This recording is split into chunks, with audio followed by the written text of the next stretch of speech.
In the headlines, ECCB governor gives thumbs up to Dominica's government use of CBI funds. Mass camp carrying heavy debt this Calypso season, and Rosa Mayor pleads for revision of laws to get rid of illegal street vending. I am Kenny Williams with the Channel 5 News. I'll be back with the details after this.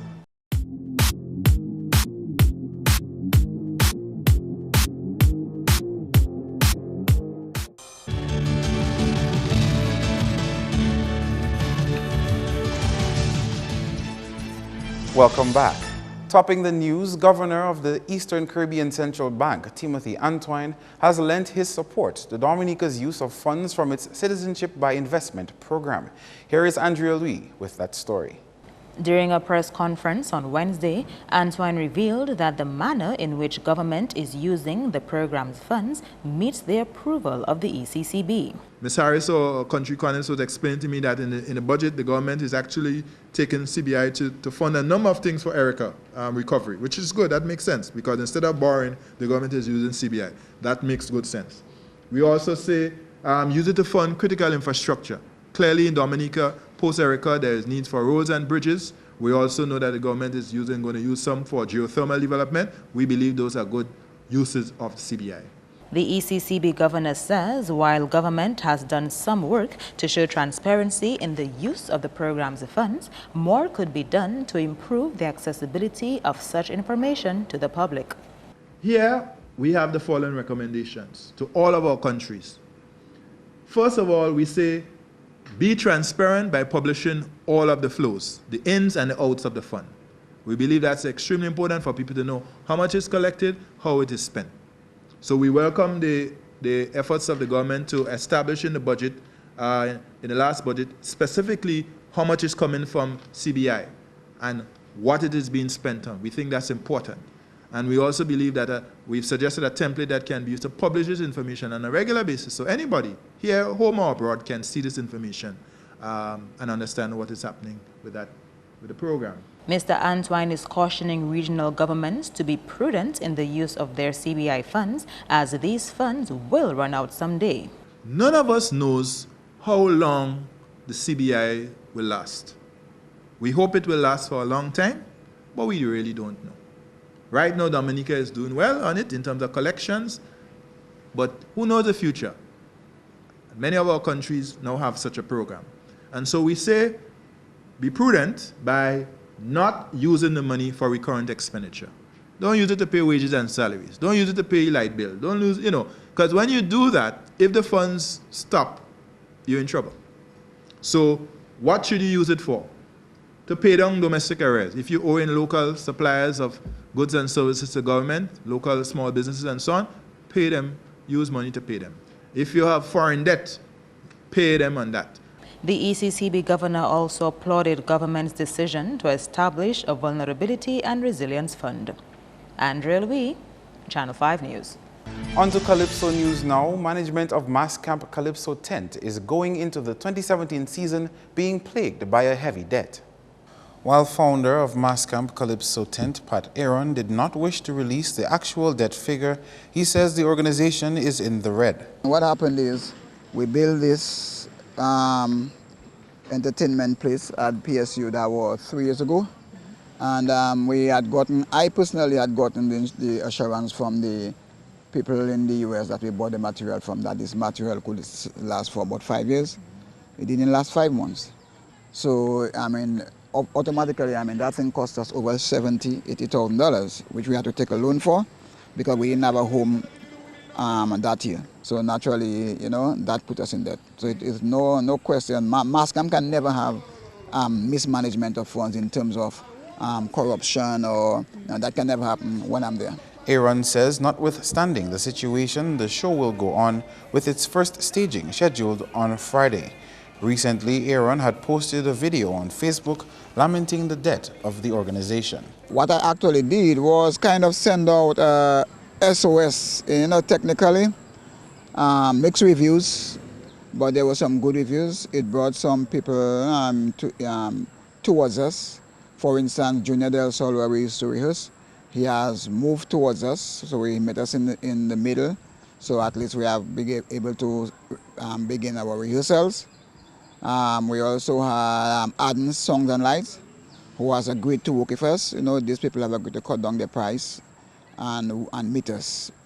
And I must mention Kenny Green of FSI.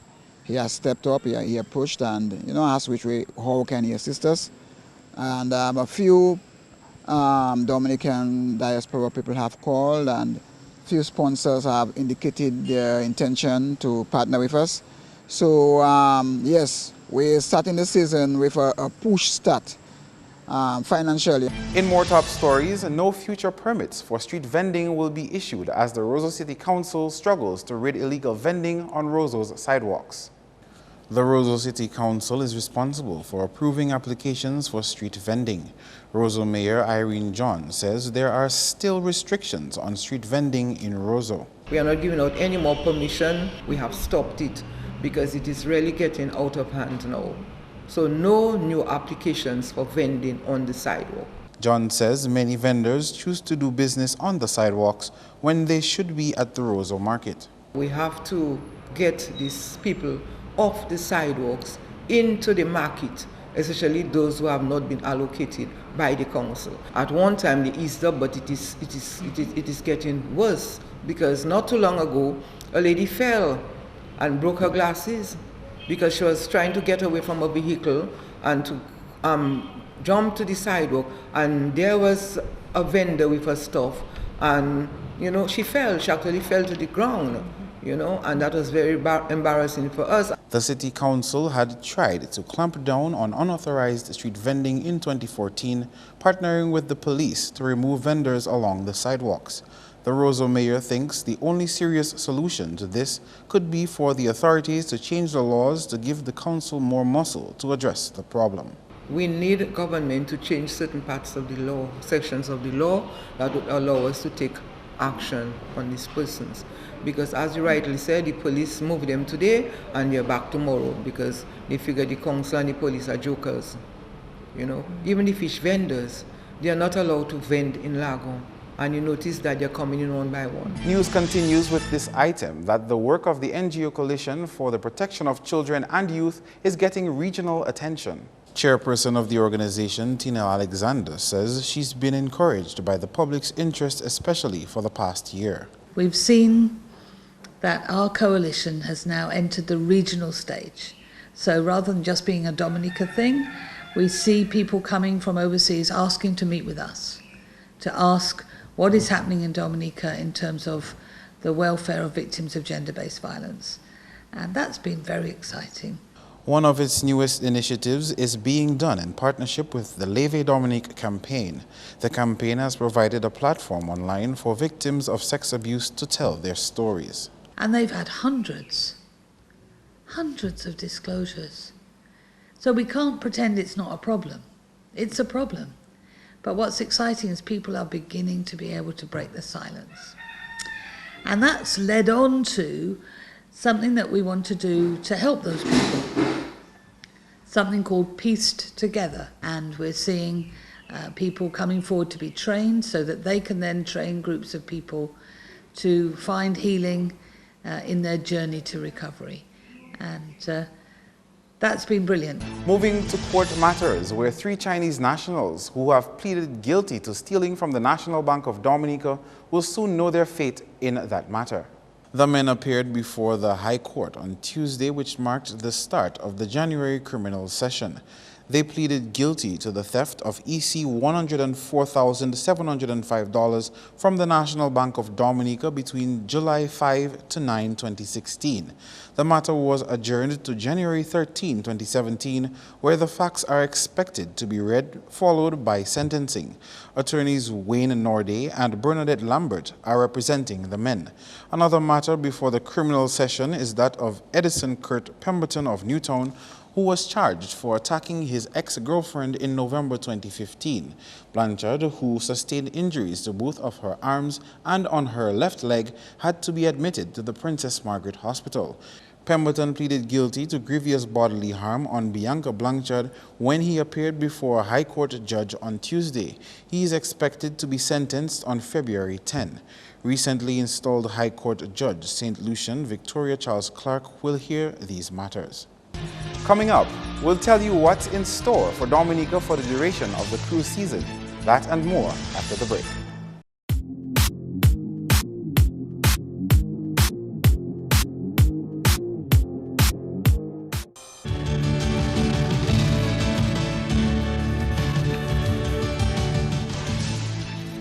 Thank you for staying with us. Dominica will open its shores to 4 new cruise ships for the remainder of this cruise season. Jan2k17 has that story. It's peak tourist season for the island, and on Tuesday, the MS New Amsterdam was welcomed for the first time to Dominica's port. The Holland American Line ship brought a little over 1,700 passengers and 929 crew members to the Roseau cruise ship berth. It's a second-class cruise ship. This will be the ship's only call to Dominica for the 2016-2017 cruise season. 4 more new ships to the island are expected for the season from 3 different cruise lines. The next is the MV Oosterdam, also operated by the Holland American Line, which will visit for the first time on January 20. It will transport over 2,000 tourists here. By the end of January, 41 cruise ships would have visited the island's ports. A total of 173 cruise calls have been projected for the 2016-2017 cruise season, which ends in April. This translates to about 313,600 cruise tourists. Jan2k17, Channel 5 News. Meantime, the majority of taxi operators have been maintaining order on the Roseau cruise ship berth since tourism authorities introduced new measures for this season. Some of the taxi operators shared their thoughts with Channel 5 News. So far, I would say so good. And based on the way it is going, actually, I would say my work have me actually working in a comfortable position. Because why? The way I do my work, actually, I sell my tours. So it's like, in other words, like year after year, I would actually have like people who would actually refer people back to me. I believe that's the way all taxi operators should work. Not only come in by the bayfront and try to hustle tourists, let them go out for maybe half an hour or maybe 2 hours and run back. I normally give people a day trip, so when they go back to their parents or their family, they go back and give a good impression of the island. And on the other stand of so far how the season is going, I would say the season is going fine. But you'll always find in this kind of work, you'll always find ups and downs. There will always be people that will be negative to the system, where they don't work with the system. What should I want to see, I would say, good in the season is that taxi operators, the way they approach people. You see, our approach here, we need to work on our approach when talking to people. A lot of us, sometimes we go talking to people with shades in our eyes, and this is not good. You need to have an eye contact with your visitors. It's been okay. I cannot complain. Everything has been going good.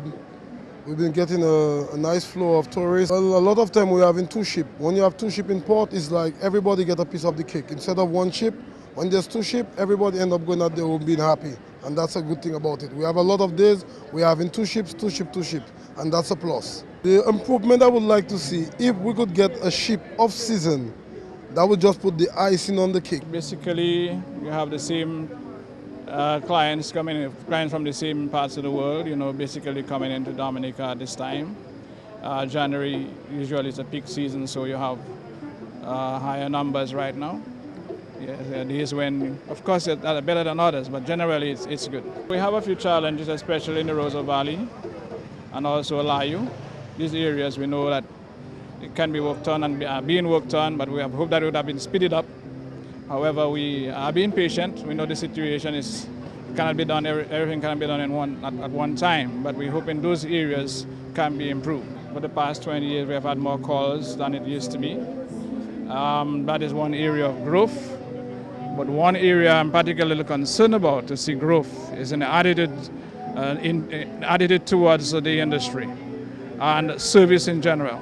Proper access to tourist sites and longer hours on a tour are what this taxi operator would like to see addressed. Let them spend a bit more time on the sites. So those vendors on the sites now, they can easily get a share out of the cake also. Because I'm seeing where I go to the different places, in terms of say at the waterfalls, at the Emerald Pool, And we don't spend enough time there with the people. We don't spend enough time. And what I want to see again, is the areas where the people have to travel to go to the waterfalls. I would like to see a little improvement in that area, because at the Trafalgar waterfalls, a lot of people want to go there. But when we reach to the sites now, it's a kind of a blockage to the people. The gap where they have to pass is not, it's too narrow. Though they can go to the sites, they can see it from a distance, but that's not all of it. Most of the people, they like walking to the rainforest. They want to go right into the area. He, however, had generally good reviews about the outcome of the cruise season so far. I'm seeing a lot of improvement on the new cruise ship season. For instance, I know for sure the last few ships that we used to be getting a few years back, they was much more smaller. They bring less passengers, and here now we have more taxis on the operation. And I can see, as far as I can see, that most of the taxi operators, the taxi drivers, owners of buses, the vendors, other people, individuals are getting a very good support from that new season. Fishermen in Soufriere and Scott's Head are improving their at-sea safety skills through the efforts of a foreign-based entity in their community. Soufriere and Scott's Head have long been dubbed fishing communities. There's been growing concern for the well-being of village fishermen who spend long hours at sea, and even for those who get lost at times.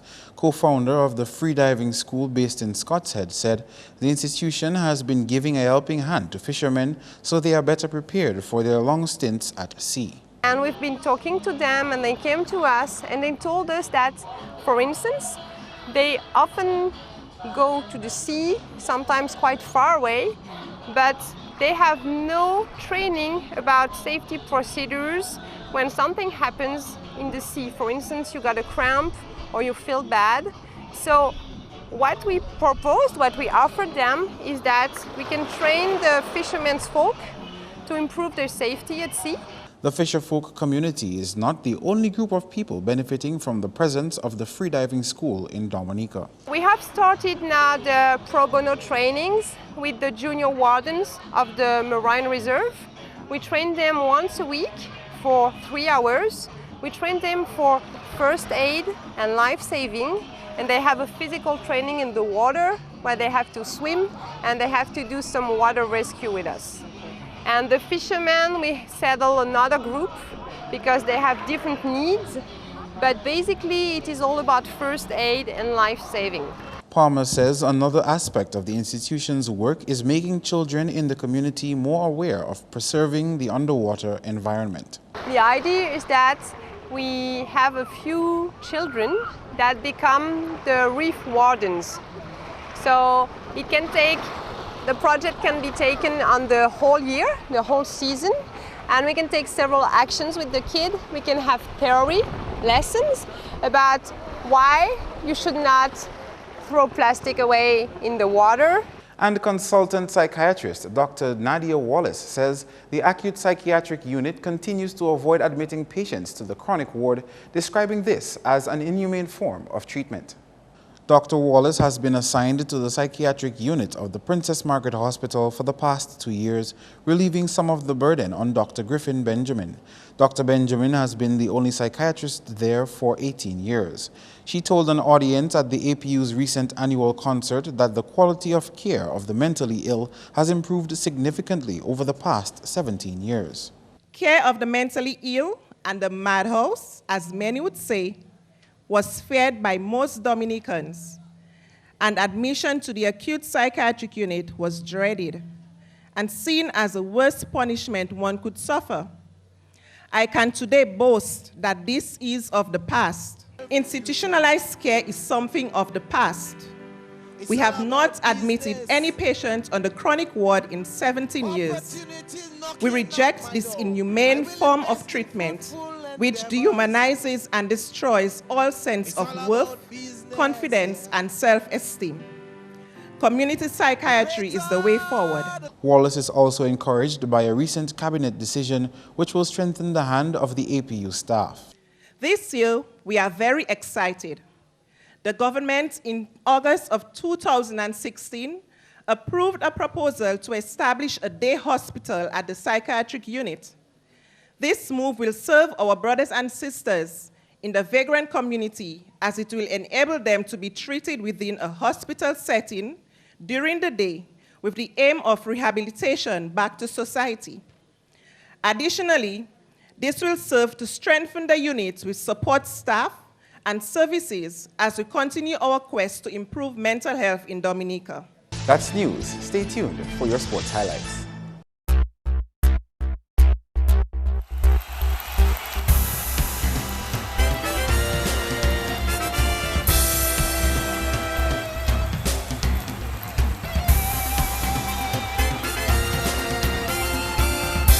We begin with football, where 12 matches are on the cards this week in the National Leagues of the Dominica Football Association.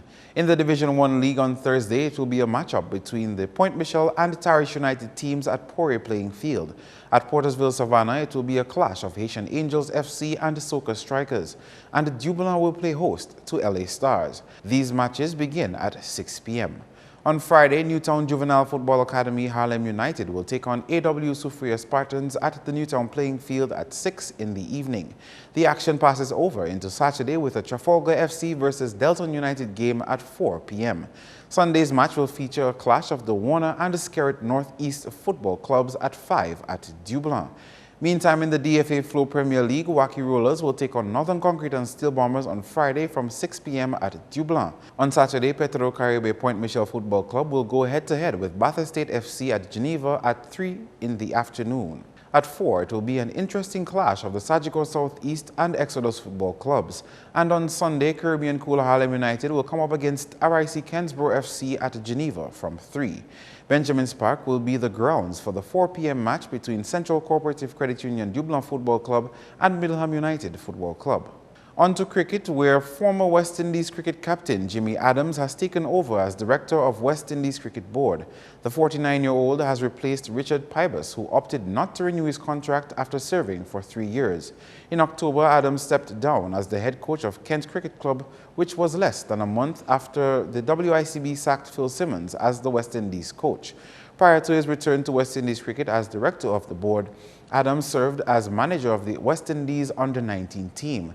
As a player, Adams made his Test debut in April 1992 and played 54 Test matches. His highest score of 208 not out was against New Zealand in 1995 and played 127 ODIs.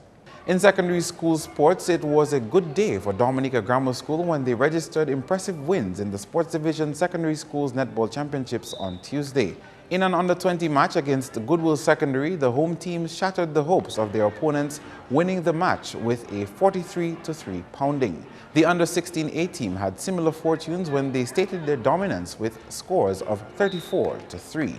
Back to the under-20 category, where the Dominica State College bested Lead Institute by 23 points, finishing with game scores of 34-11. And Northeast Comprehensive defeated Castlebrew Secondary on home turf 18-10. The competition continues on Thursday between Convent High School and Northeast Comprehensive B in the under-16 from 3, followed by an under-20 clash of the same schools at 4 p.m. Those matches are carded for Margot. Finally, we can tell you that the sports division will kick off the Secondary Schools Volleyball Championship with a house competition on Thursday. The games will weed out the weaker teams to determine the Bolorama champion. The league will begin on Monday. That's all the sports for now. Join us next time.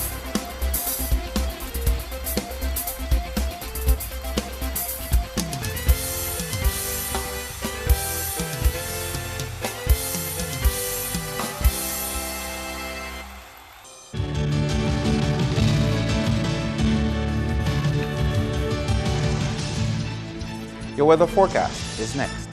Good evening and welcome to tonight's weather broadcast. I am your presenter, Annie Carreta Joseph. Weak and stable conditions resulted in occasionally cloudy skies over the Lesser Antilles throughout the course of today. Visible satellite imagery showed some low-level clouds over Dominica throughout the course of the afternoon. Radar imagery indicated minimal shower activity over the region. Conditions for tonight, partly cloudy to occasionally cloudy with a few scattered showers, and tomorrow, partly cloudy to cloudy with some scattered showers. Sea conditions moderate to rough in open water, with waves expected to peak up to 10 feet. All users of the sea and persons on low-lying coastal areas should be vigilant and exercise caution. Over the next 3 days, weak and stable conditions will result in partly cloudy to cloudy skies with some scattered showers. Across the region tomorrow, cloudy skies with some scattered showers can be expected over the northern half of the region. However, partly cloudy skies with some showers can be expected over the southern half. On the international scene, overcast skies in New York, partly cloudy skies in Miami. Some snow can be expected in London, partly cloudy with some showers in Caracas, and some clear skies and some cold temperatures in Beijing. The sun will rise tomorrow at 6:35 a.m. and set at 5:53 p.m. For up-to-date information, log on to our website at weather.gov.dm or call the weather hotline at 447-5555. Thank you for viewing and join us next time. Good night. To end the news, the headlines again. ECCB governor gives thumbs up to Dominica's government use of CBI funds. Mass camp carrying heavy debt this Calypso season, and Roseau Mayor pleas for revision of laws to get rid of illegal street vending. Feel free to contact us at news@mapin2k4.com. You can also access our past newscasts on our YouTube channel. On behalf of the entire production team, I am Kenny Williams. To our viewers around the world, we thank you for watching. Join us next time.